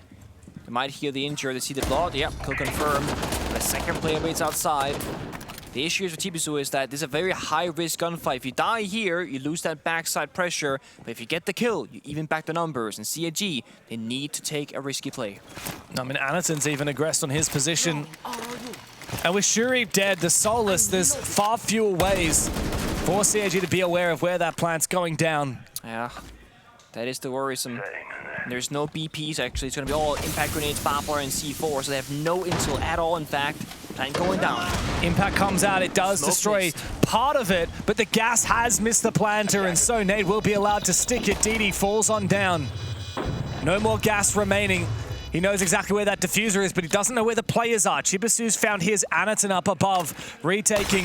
The track stingers will block his path, and JV is lying in wait. A second for KZ as he continues to hold on from outside of the breach. DD left with a mountain to climb and no gear to speak of. Another kill for FURIA, another round on the board. They are running away with Lair 3 rounds straight. It pretty much comes down to if you give FURIA an opening kill, they will take the whole round. Clubhouse is a story of often JV dying first and FURIA playing that 4v5 and CAG winning those. Right now, FURIA making less mistakes, and with that, they're just winning every single round. It's like, again, nothing spectacular from FURIA. Nice. It's good, it's simple, and again, they're making less mistakes, and at the level of play that they're at, That's all they need to make a big difference between barely winning and a landslide win. And it's not like it's these crazy hero plays that are winning a lot of these rounds. I mean, I guess you could say KZ's 4K, not that it was anything particularly special. He just won 4 individual fights, right? And they were all from the same position. It wasn't like he had to make a play. He sat there and held down right click, waited to click some heads. And in that round, it was very much just FURIA as a team saying, okay, we have a plan. They're a little bit of sprinkled in spice, which was Herds going for an aggressive play. That was the one thing that didn't work.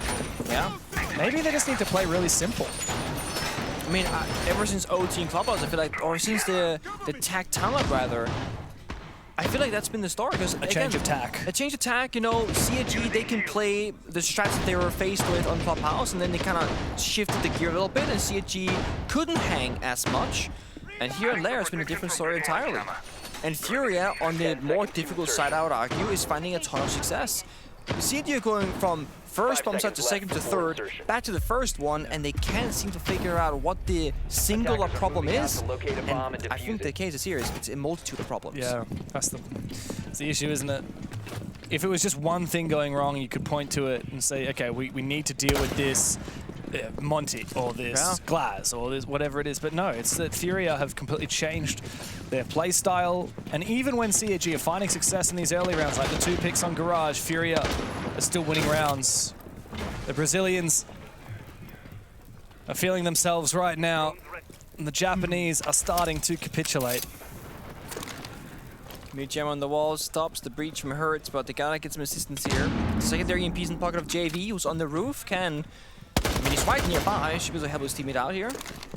He's gonna make the rotation, get the angle lined up, and hopefully not miss. Nice. I think it's good, and there it is. Wall opened up, that's step number 1. Step 2, either go for a front push, an ops room, or a back push towards Chibisu in the hallway. Impact trick on the wall, that means Hertz's position is limited, and they're gonna keep swinging him! Oh my god, Akali! There's the minigame. Yeah, beautiful play. Aggressive response from CAG, nets them an early advantage. But we've seen them forfeit these positions before. And KZ has been deadly in this game. He's 7-1 at the moment. And on the Deimos last time, he dealt a lot of damage. Not to that guy, but playing the ace with the mirror being banned and Bandikai, like, just get the thermite in there, get the wall done and dusted, because these impact tricks have been an issue on Clubhouse and here and there as well. But that's... Oh, I thought he got him there for a second. No, he's almost gonna fall. He's out of rounds. He needs to fall on back. He is taken out on the retreat by Chibisu. But I don't think Chibisu is going to be able to confirm that kill. He's in an awkward spot, trapped here in storage. Not worth the risk. He's gonna reset the round for FURIA, get downstairs and help KC, but it's not over just yet. JV finds one player in Chibisu. There's 60 seconds to go and KC only just getting picked up. I mean, it's winnable. They're low on health though, they gotta really hit their shots or let JV do the carry right now. Also a possibility. Very much. KZ eventually finished off.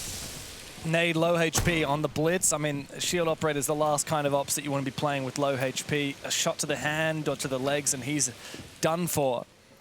So FURIA rest their hopes and prayers on JV92 at the M4 in hand. Making his way forward, bit of damage done, but no headshot onto Didi. Eventually puts him down. Nade still surviving, and Impact taking JV extremely low. He's about to walk dead into a crossfire, spotted by the Yokai, but finds it. So CAG to have a really good idea of where these last 2 players from FURIA are. But I don't think there's any way for them to force their way into it. Akali will hose down the final 2 players and get CAG onto the board. Still a little bit of over-peeking there from CAG, but they had numbers advantage. They're feeling comfortable, and again, you don't want to give FURIA too much space in the server. Hertz looks bored of this match, by the way. He looks bored out of his mind. He's looked bored all tournaments so far. Most of the time he's been getting destroyed. Maybe he's sick of playing hard bridge. He's like, get me off the thermite, man. What am I doing here? Then he's playing ace, gets impact treated and dies. He's like, man, I hate playing hard breach. Just look at him. He looks He does not look like a happy. He needs a hug. I don't think he needs a hug. I think he needs Ash. Give me Ash and give me a win. He's on sledge for now. Yeah, a little bit better. It's crazy how big that meme became, like the whole like Ash main, like Ash Jaeger player, for so many years. And now most of the time you're playing Ash because you are picked for your utility to counter mirror. Yeah, the mirror window counter. I remember when the R4C got that ACOG back, everyone was like, oh yeah, like people are playing it for the nostalgia, but I don't know. Hot take, cold take, medium take, it's not that good. R4C ACOG? No, but it feels reminiscent of the good old days. Except that you're looking at the ceiling. The recoil is kind of tough sometimes. It's pretty bad. But that's a skill compared issue. to the good old days. Wow. I mean, to be fair, since then we've gone through like 4 different recall iteration systems. We've gone through a lot of balance changes, etc. I don't think I've ever opened up this wall before in my life. It's a first to me as well. But you know, you live and you learn. I forget that exists. There's an the external wall within the donut of Lair. It's one of those like low traffic areas, but again, it means if you're not ready for it, you sprint past that corner, you're gonna die. But there's gonna be a very comfortable roam clear from Philippox on the blitz, very quick to the punch in the building. Yeah, bro's trying to set fastest lap. Yeah, but no one's there. CAG is saying, you know what, you can take a lap, but it's not gonna end because there's no goal in sight. No. You're walking aimlessly right now, son. Yeah, I mean, this was the round, or the bomb side, I should say, last time where CAG had that early 5v3 thanks to, I think it was mostly Shuri. And then they just gifted up 4 kills in a row to KZ as the 2 remaining FURIA players just looked through 2 doorways. Ooh. Big from Herds. Getting back on a fragging roll, he'll find kills. Shuri re-roaming onto the top floor after taking out KZ. That's the best operator you could take down. Herds finds Chibisu as well, so that's goodbye to the Skopos. No more flanking with that Greek operator. Chibisu's had a stinker of a game, by the way, but Shuri is still on that top floor. Buck DMR, by the way. Bit of a new one. Don't knock it. Flank the flanker. Oh yeah. Drops the hatch as well, actually. Knows your coast is clear. If you drop down the hatch, which side he wants to. Here's the ramp boogie. Jordan thinks, you know what? Maybe I'm good for one more. Oh man, what is going on? Didi. Yeah, he traded back. Is Shuri going to stay up in this position as JV reveals his with that ram? I think JV go on cams for a sec. Yeah, he is. Wow. So Shuri doesn't know it, but that would have been a free kill had he swung for it. 2v2, this is anyone's game. Anybody's round indeed. Spare reinforcements 4 in pocket for CAG to close up those angles if they so wish, but be careful of the verticality. It's an awkward one because in a 2v2, planning's kind of hard, but also kind of hard to deny it. The fishing on the vert, not being given the angles though. Here we go, they baited out for the impact trick, but they missed their shots. They don't get the kill. Oh, again, he's just running around! Stop tempting fate! You're not going to luck out forever. And he's put the team on his back and got 2 kills in this round, and now he's looking for another one through the vert. Bit of damage on the JV. Oh, eventually he is going to overstay his welcome, and Nade will find his as well. I mean, Shuri, mate. He forgot to be scared. He should have been scared. Out, brother. Man. I do feel like CAG probably should have won that round, but FURIA are up 4-1 on the attack of Lair. Oh, he's smiling! The first smile of the tournament from the big man. Oh, this is dangerous territory now for FURIA. Once Hertz stops being bored and starts having a good time, it's Jova. Give him Buck, give him 2 kills, give him the roam clear. I mean, I'll be happy. Look at this. Catch the first guy, then he jumps down, blocks the wall, tap, tap, tap. That's going in the montage right there. Oh, yeah. Not this, though. Forget about this. He got the skills, you know. But this? Swings out, runs back, runs forward, and then he runs one more time past the back where he came from. And he doesn't even try and contest it. Boa, boa. Boa, boa. Did you say guys? Boa Boa guys? guys, yeah. Yeah, I don't know. Shuri's confusing the heck out of me. It felt a little bit like old CAG there for a second. Yeah. Where it's like, guys, you don't have to do this. I mean, you can if you want to, but... 2v2 is dicey, even if he did stay in position, but I don't know, it just felt like he'd already run past it so many times. Of course they're going to be watching it. Want to praise FURIA, though. They've been good at problem solving and turning back, you know, hard to win rounds. That they have, yeah, credit to them.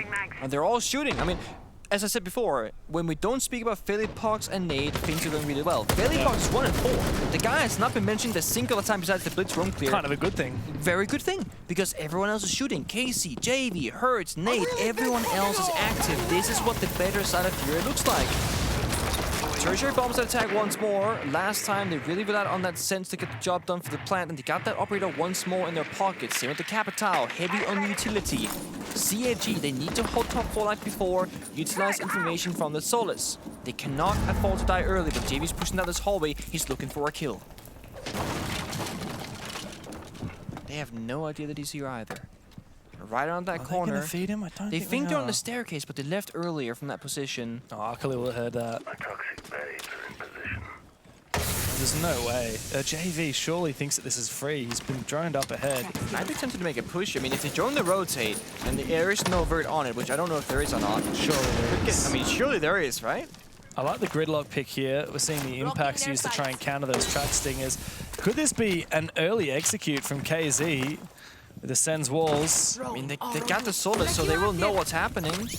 Unless they do the thing where they plant on top of the wall, because see all those different dots? That's each singular little wheel drop from the Sens. They don't know if they're planting or not. As they overclock, then you'll see it. He's not going to know. He hears it. He knows where that plant's going they're covering down. it. But there's no way to deny that plant. He might be able to double impact it. Surely misses the second. That surely would have denied the plant, but no. Instead, CAG have let it slip through their fingers. And FURIA are well on their way to a decisive first half of Lair. CAG might just be a few rounds away from saying goodbye to Munich, but not if Akali has anything to say about it. Philippox might trade him on back. Job not done yet. FURIA need more kills, and Herds has gone big for 2. Chibisu trades, but there's nothing left to be done for CAG. FURIA dominate on their attack. It's a 5-1 split, and the Brazilians are back in action. That round feels like a bit of a heartbreaker to me if you're a CAG fan. They played well. The sense, the information, the ping, the impact grenades, but the execution, it falls short. They were gonna deny the plant. They're gonna take down Nate, play the round 5v4, and they're not gonna give FURIA a second plant attempt. But he's jiggling on the vert, and the second impact hits the beam and does not find that spot in between. And just like that, with that one singular mistake, FURIA, they get the post plant, and with that, the round. The devil's back into being the details, and when that's the case, it means it's going to be a closer matchup. But again, in a close game, FURIA, the more experienced team, the better team, will more often than not come out on top.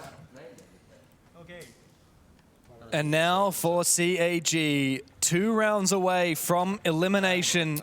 That sucks. After such a challenging year. It's been a challenging year, but they've done so well. They have. I mean, they started this year by winning the APAC Major, APAC 6 Invitational qualifier and going to SI. They beat FURIA 2-0 at SI. They exceeded expectations at the start of this year. We thought finally this roster rebuild is looking good. You know, Akali was back on the team.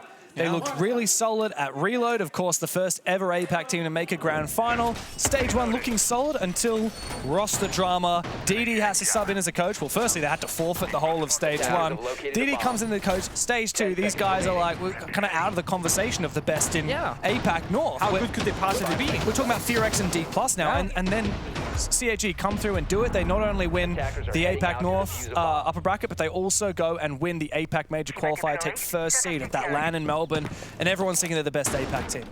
Ready to make a splash. They lose their first game against FaZe. They choke the hell out of their match against G2, and they run out of steam against FURIA. I had to wonder what could have happened if CG had a few more games to prove themselves. But then again, the best teams in the world don't get that many chances, right? You know, what if they were playing teams like, you know, SSG, Wildcard, instead of teams like FaZe, GC? They did. They got a bit unlucky. FaZe, G2, FURIA. But it's 3 different teams. I mean, look, D+ played FURIA. It wasn't a problem for them. Shopify Rebellion played FURIA. It wasn't a problem for them.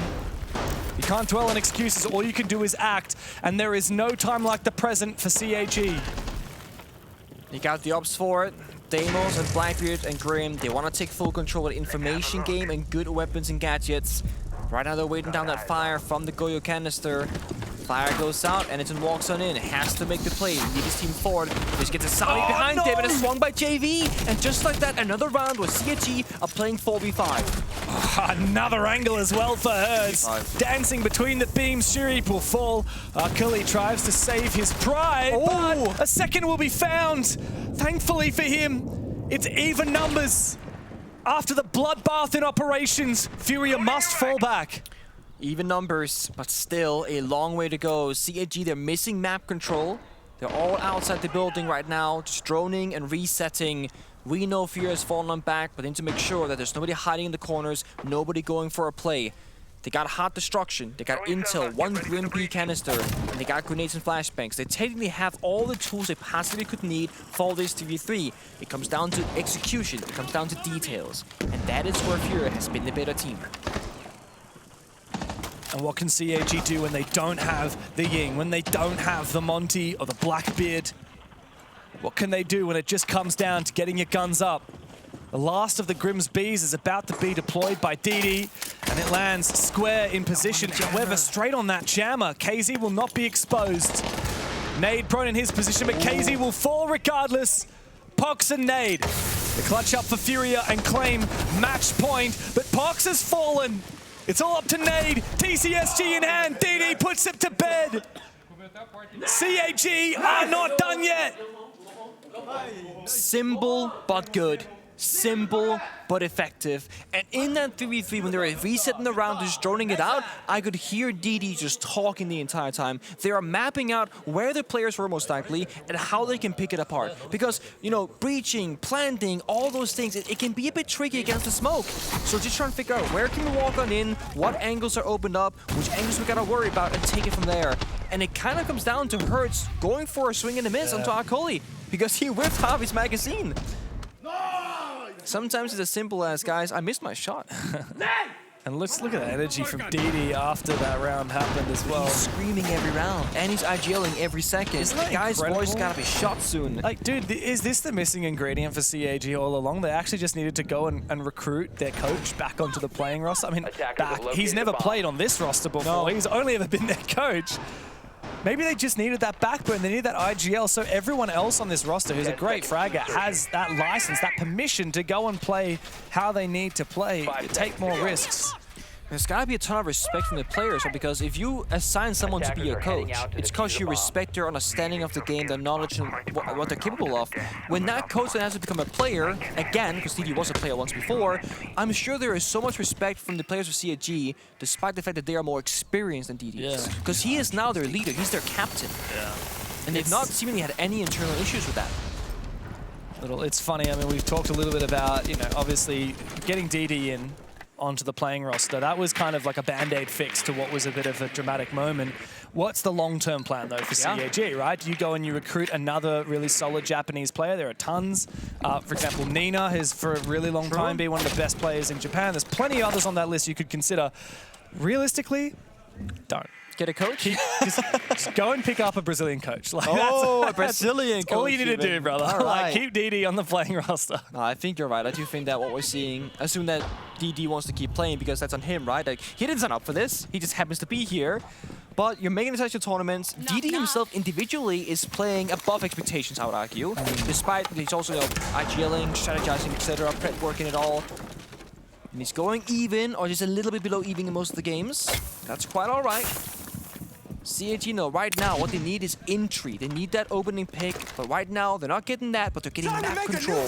Doing hard destruction, going through the motions, A, B, and C's.